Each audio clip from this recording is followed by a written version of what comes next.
Okay, so that's the pus that came out of my burn here.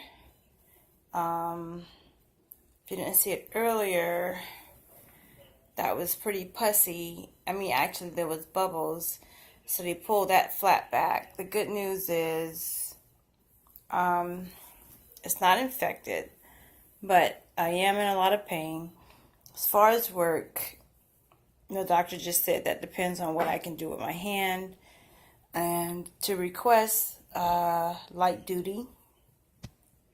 And I know I've got some training that I've got to get done by the 14th, and maybe my job would be so kind as to let me come in and just kind of do that light duty work by just focusing on my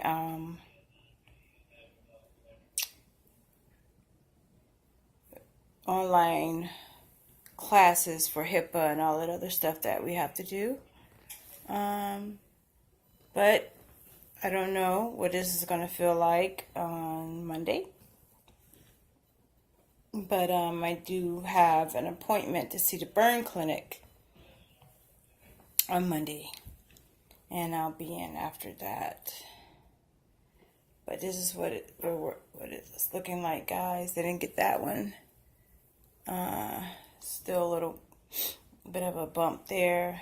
This is what not to do. I was just crying a little bit here because it was hurting. I wanted to record them actually cutting it open, but they were recording it themselves for their learning and teaching scenarios that they'll do.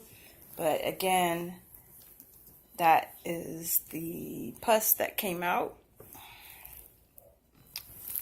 And that looks gross. This looks gross. And I can't believe I did this. And we'll never ever do it again. As far as the scarring, they said I would probably have a scar. That eventually would go away. So I'm going to go see a dermatologist about that because I do not want a scar. And that's it. That's the end of my video. And I'll never do it again.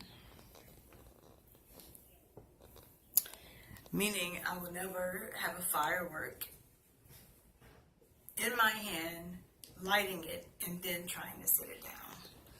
Or even setting it down and lighting it. No more of that for me. So, here's where we are. Let's see, they'll leave this one.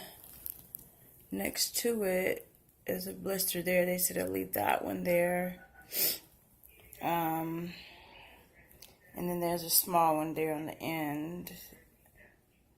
So they can let the rest of this go ahead and heal up. The end, guys.